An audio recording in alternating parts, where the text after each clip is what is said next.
Oh, show us your bits.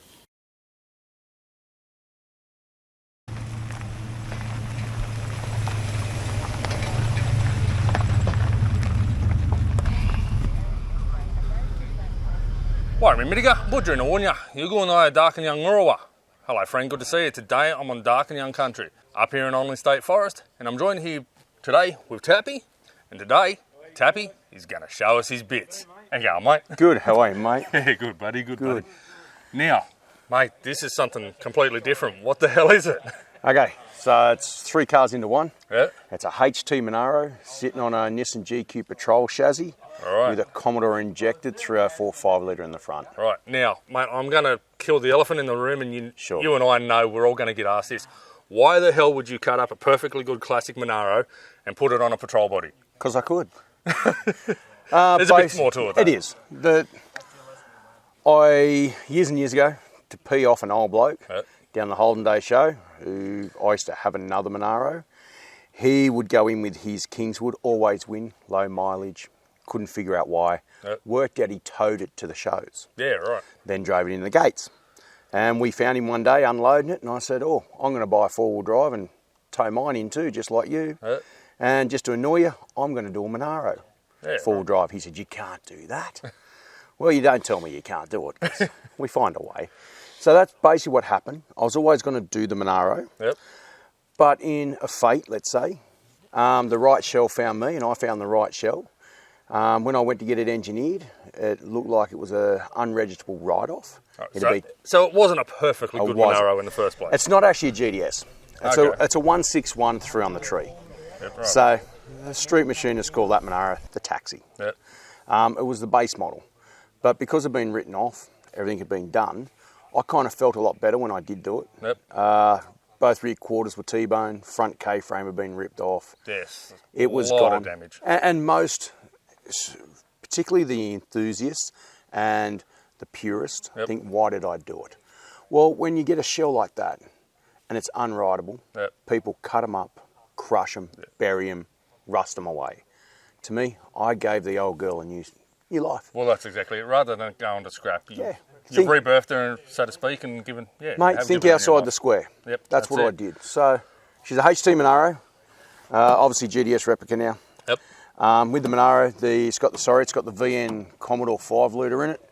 Let's face it, anywhere you travel in it, easy to get parts. They're pretty, for a Holden motor, they're pretty bulletproof. Had the auto GQ in it, now it's a manual. 5-speed, a lot better when it comes to fuel efficiency. She's now below, say, 28, 30 litres per 100 with the rooftop 10 on. So, shit's better. Now, GQ everything underneath. Righto. I'll grab the other camera. Can I get you to pop the bonnet for us? Let's go. Give it a push down on the centre, like an old Holden. Centre of the bonnet. Give it a push. That's it. Watch your fingers. Anti-theft screws being put under it. Righto. Alrighty, so motor-wise, it was 308, was it? It's a 304. 304. Injected 5-litre. Okay. Basically, it's got a towing cam in it, so nothing special. Try to keep it as stock as possible, just to make it easier for parts and etc. Now, when it comes to parts, this isn't just a road-driven car, is it? You actually use this as a 4-wheel drive? Yeah, it is fully road registered. No, I mean... fully engineered. It's not just a show pony. No, it gets used. She's done Cape York, she's done the Teletrack. As you know, here we are on the Waddykins, that's my background. The backyard, Stockton Beach. It's always driven. Because that's what some people, when it's come up online, I've seen some people and they say, I bet you never takes it off-road.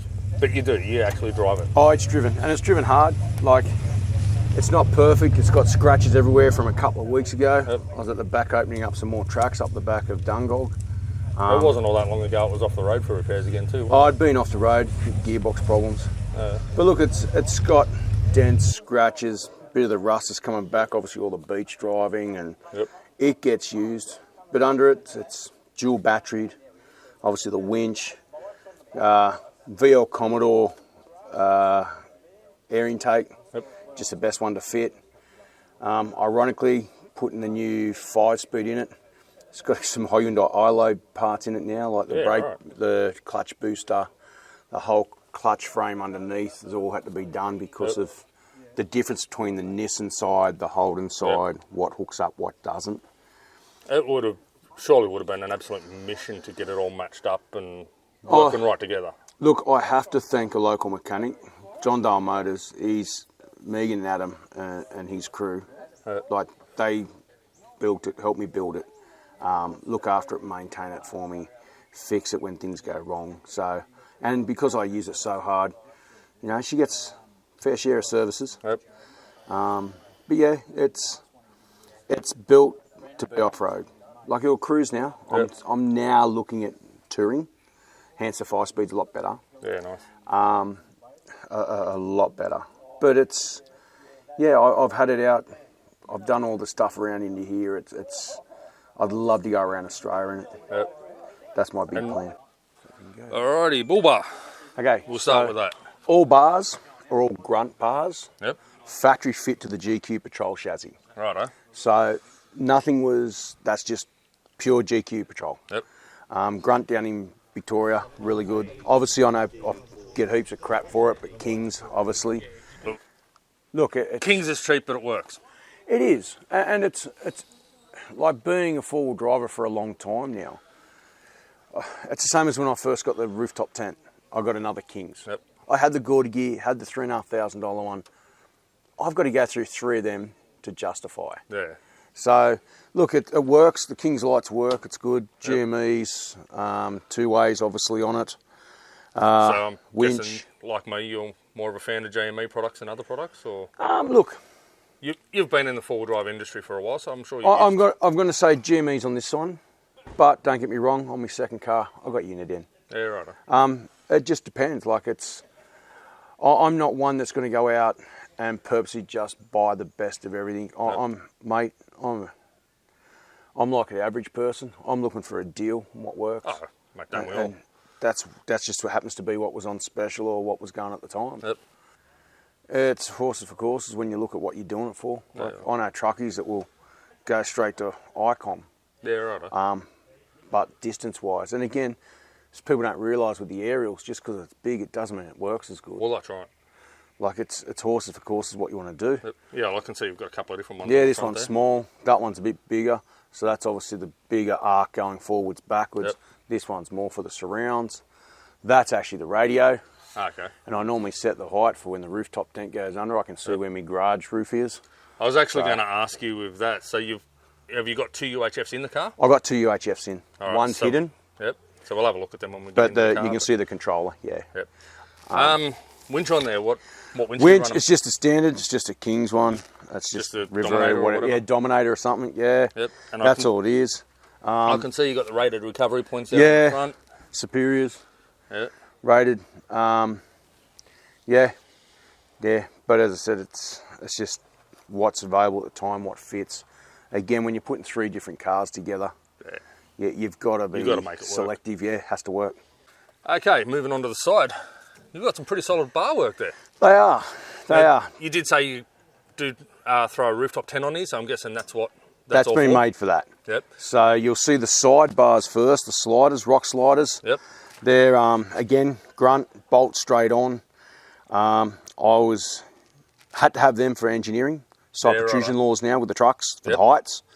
I was talking to an engineer that's in our four-wheel drive club, and I said, I need to put roof racks in. I was going to do the whole hood lining, put the racks on. Yep. And he said, nah, I'll engineer you some bars to go to the top because you've got the rock sliders, straight to the chassis, good post. Yep. They do come on and off.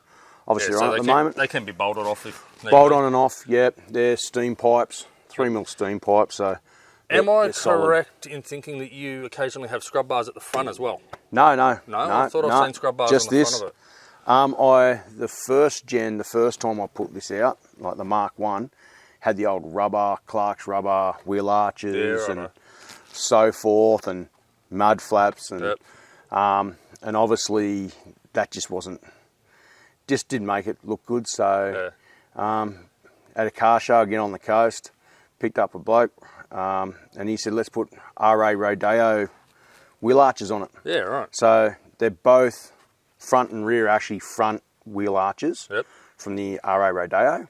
You'll see that one's got a little second piece at the back there. So might be able to see that on camera there. Yep, so that one's actually with the original one with the original bumper bar on it. Righto. And the front ones are the ones when they had the factory bull bar on it. Okay. And then that also had to be dictated size of the wheels. Yeah, fair enough. Yeah. While we're on the side here, what size are the wheels? 33s. 33s. At the moment, they're Coopers. I had STTs on them, but couldn't afford them next time I looked at them. So I was talking to the blokes, Tyre Power, and they said, look, virtually same construction, same wheel, just different tread. So I went with these ones. And then just what your standard Sunrays here? Sunray, they're actually still stamped Nissan.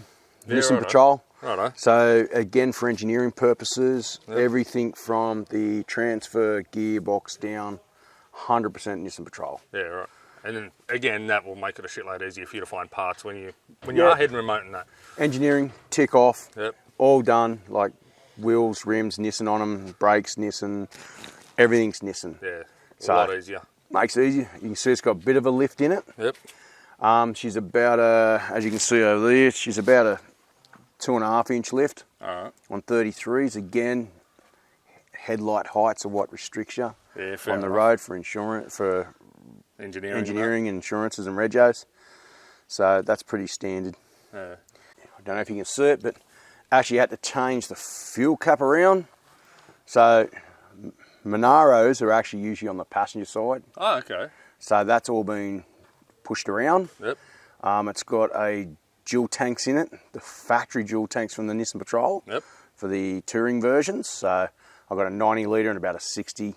So it's about 150 litres all on board.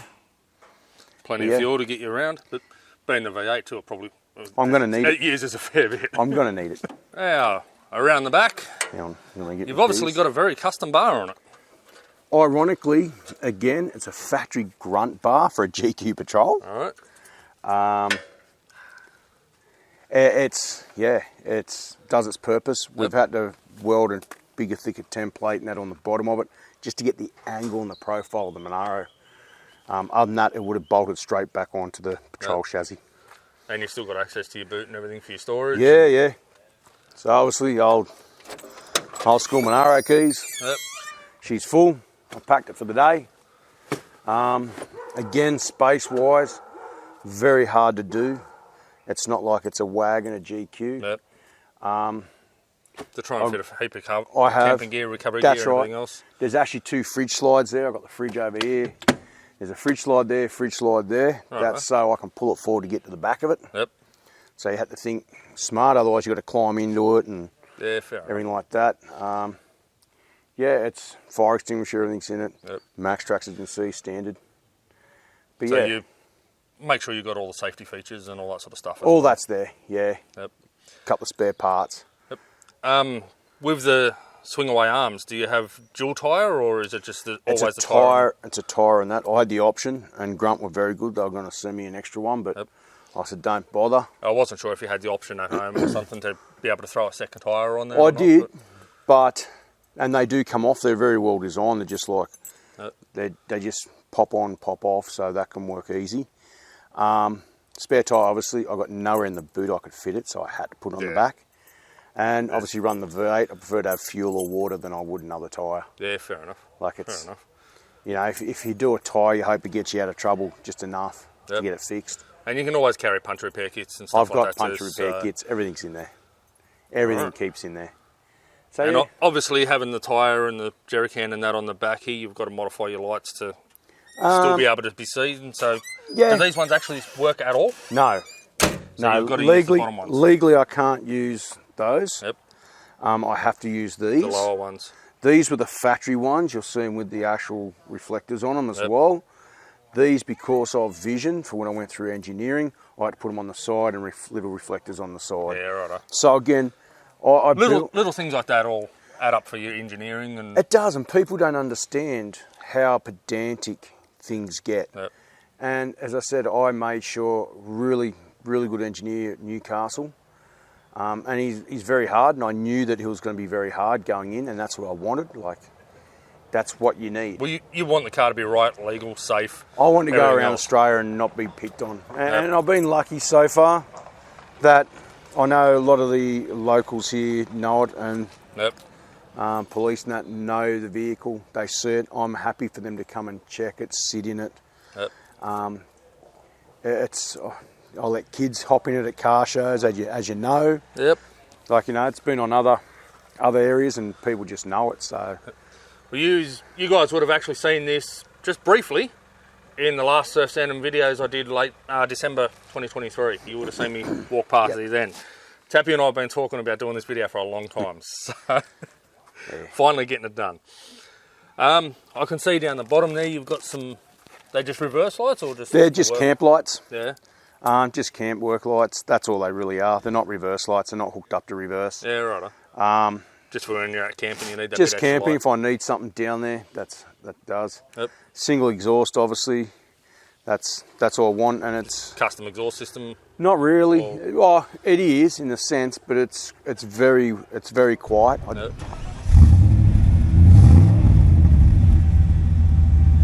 I have enough problems standing out in the car park. I don't want people to hear me coming. We could hear you coming down here, but don't get me wrong. It's got a note. It's got a nice note to it. It's not over the top. So yeah, it's pretty. As I said, everything was made to suit me, basically, suit what I want to do for it. Like, it's done all the hard forward driving stuff at the moment. Now I'm starting to change back down. I want it to make it more touring capable. So you're not breaking as much stuff that way, and no, just have a bit more fun with it. It is, like as I said, it's done Cape York, it's done the telly track. I've done all that, so it's now ready to take around Australia, basically. That's my next one. Nice. But yeah, it's all good. I think we'll jump inside next and have a look in there. Go for it. So for legalities on the road, he does have removable mud flaps on there? Yep, keep it all legal when it's back on the road. This is just off-road. Yep. Full removal off aftermarket Jeep parts, actually. Yeah, right. So, just as I said, I want to be legal on the road all the time. Yep. Just that out in the bush, as people know, forward driving, just gives them that little bit extra safety without damaging mud flaps and ripping them off. So yeah, that's fair. The first set went off. And then you still got the back seat in there. Back seat, everything's there. Seat belts, like they've all had to be retractables. Yep. So she's still a full 5-seater. Still full 5-seater, retractables to heat engineering. Yep. The old 6x9s in the back. Not much, no fancy radio here. Yeah. You don't really hear it. But yeah, it's all functional. Now, the King seat cover again, people bag Kings out, but I've got these on the Padge and they do well. Oh, look, it's like the original seats are under.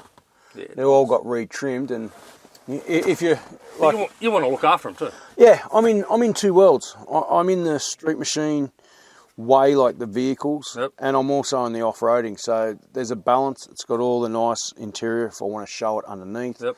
But these are just practical, going in and out the beach and wet and dirty, and keep the seats clean, keep them in good condition. Keep them, original handbrake from the Patrol, so all that's Patrol. Obviously, the dash is GDS Monaro with VDO gauges in it. I've got tanks, my 2 tanks here, second gauge, original gauge.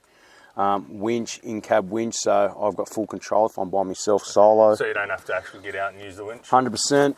You go into through here. And from a safety feature, that's a good thing too? Yeah. The retro radio got put back in it. Obviously, another plug out if I need it. So with the retro radio, the radio obviously, does that one still work properly? That one? Yeah. Yeah, the retro works. Yeah. It's basically, it's made to look like the original. Yeah, right. But it's got full Bluetooth. I can connect phone into it. It's got everything in it. So nice. So that's all there. Just makes it still look like the old. Yeah, basically try to make it look like a pure overlander. Yep. Which I think I've done quite well. Definitely. Obviously I've got little GME down here, so standard one. 3100. That's me everyday one. They're a good little radio for their price. This one's mainly, that's my second one. And that's tucked into the side so you don't see it. Yep. Computer and all that's in the glove box. Engineering tickets obviously in the glove box. Yep. Yeah. Full manual. Full four-wheel drive. I've just lost the cap. That'll be glued on again another day. No, it's in here somewhere. Floating somewhere. Floats in here somewhere. So yeah, just a standard Patrol box. Patrol 5-speed with the high-low, full drive high, full drive, full low, too high.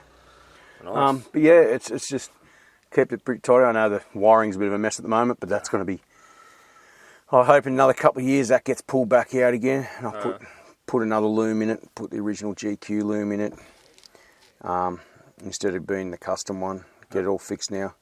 Fair enough. Used to tuck up for the car shows, now it's just convenience. Yeah. Yeah, and as you can see on the steps here, it is getting a little bit of rust coming back through, but gets used. That happens. Gets used. Now you mentioned briefly on suspension. What brand suspension and that you got in there?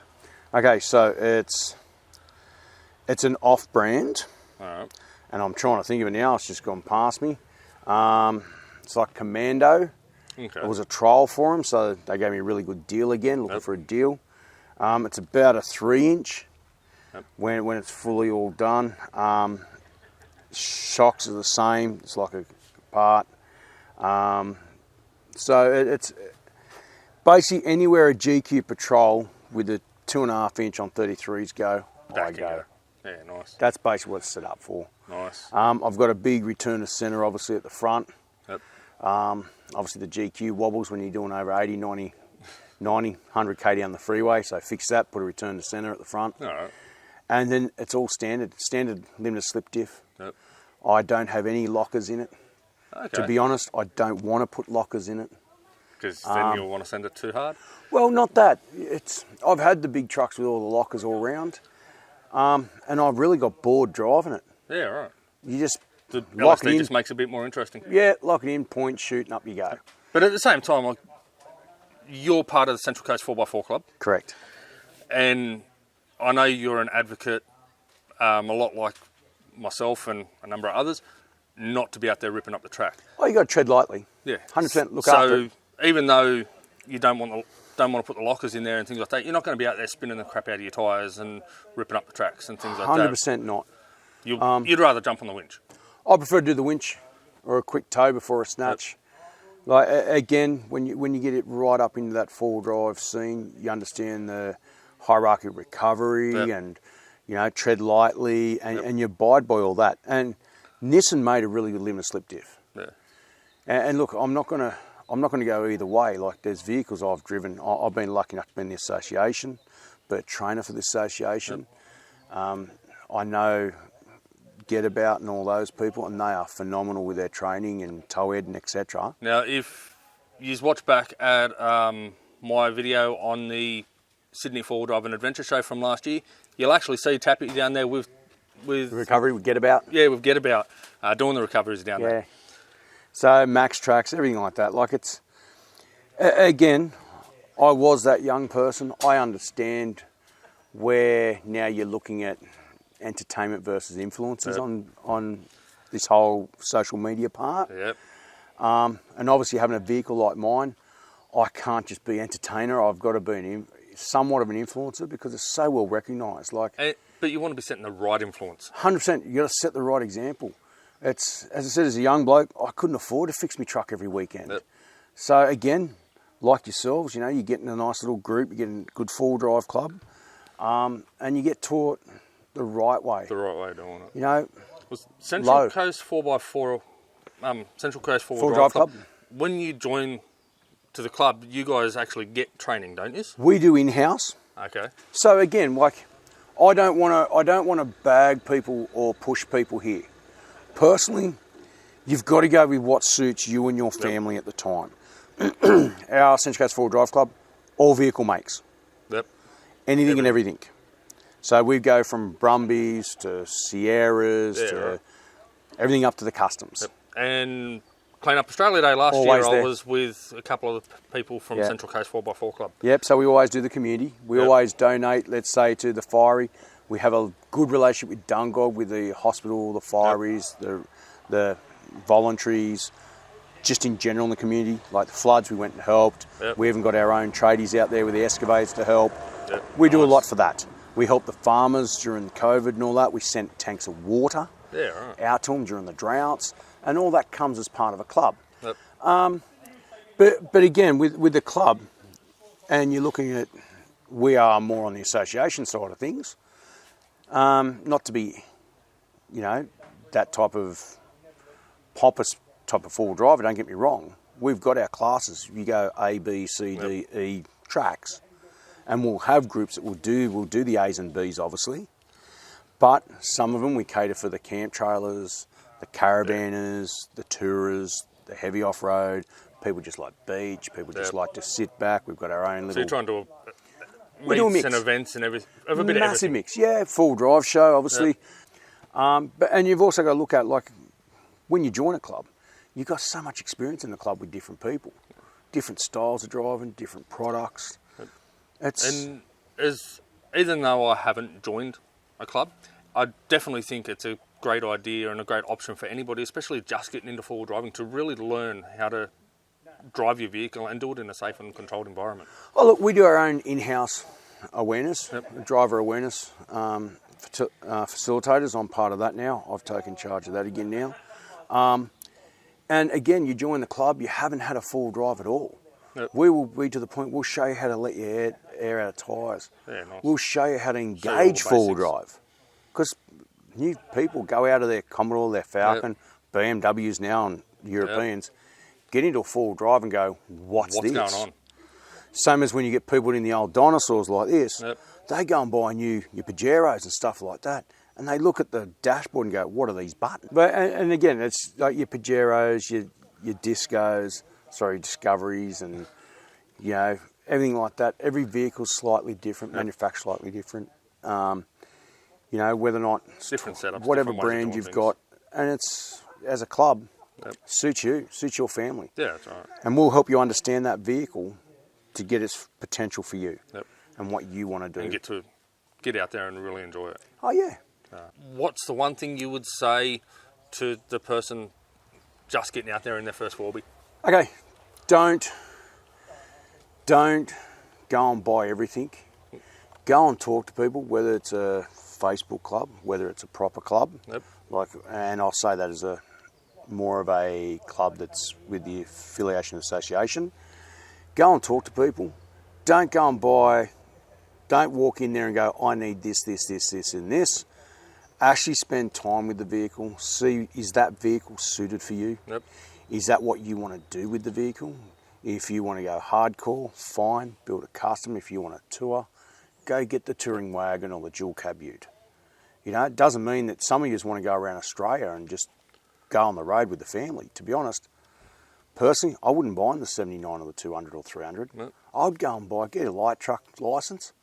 Go and buy your big Mitsubishi Isuzu, put the caravan on the back so you're not towing, and go and enjoy it. Really go through. Again, do you want to do beach, fishing? Do you want to do bush? Do you want to do a bit of everything? See, I think that's something where people have looked at me over the 6 years of owning the Pajero. They've looked at me and it's like, oh, but you can't do this, you can't do that. And it's, well, I probably can do a lot of this stuff. It's just that I don't want to. That's right. And again... So for me, that car suits me. 100%. Like, I know off-roading's the key to this, but again, going from the street machine side, these young kids, you buy a cruise car, a burnout car, or a quarter-mile car. You could have one that does all of them, but they're not going to do the best at all of them. No, that's right. Or you've got to spend all that hundreds and thousands into one specific thing. Four-wheel driving's very similar. Again, 2-inch lift on 32-inch tyres, let's say, or your 2-inch lift, your standard 2-inch lift on your standard 31s, will get you nearly anywhere and everywhere in Australia you can legally be. Right. That's the difference. If you're going for a 6-inch, 8-inch lift, you're going for 35s, 37s, 38s, mate, go and join a comp truck, because that's what you're doing. Don't go into the bush here where we are and wreck these tracks, because they're going to close them. There are certain tracks in here that are definitely more four-wheel drive inclined, like Creek Road just around the corner here and stuff like that. They're definitely more... Like Lemon Tree. Why go down Lemon Tree? Don't tow anything down Lemon Tree Road, because you're not going to get out. Like years ago when they had the Brian Hilton Rally, all these roads were kept really well once a year, because they'd go through, they'd bulldoze them, they'd level them. Unfortunately, it rains and all the young blokes with their 35s will go out there and just chew it up again. Yep. It didn't let it settle. Yeah. And again, like, I don't blame it, but, you know, your state forest, they do a great job. Oh, they do. They really do a great job. Your national parks are doing a brilliant job to keep things. But if you're going to go through there and absolutely smash a track up and cut things down and, you know, rip tracks up, you're just justifying why they should close more. Exactly. Alrighty, I think that will do us, mate. I'm sure I'll see you next car show. Thank you for showing us your bits. Thank you. Thanks, mate. Alright guys, if you've liked these, remember, leave a like, hit subscribe if you haven't already, comment, have you actually seen Tappie's Monaro Patrol actually out on the road? Have you seen it at car shows? I know some have seen it up at Cape York and things like that. So yeah, comment that below, guys. Check it out. And that's it for me. Yaman Bujiri Murugu. Walk a good path. Yanu. Goodbye. Thanks, Cheers, mate.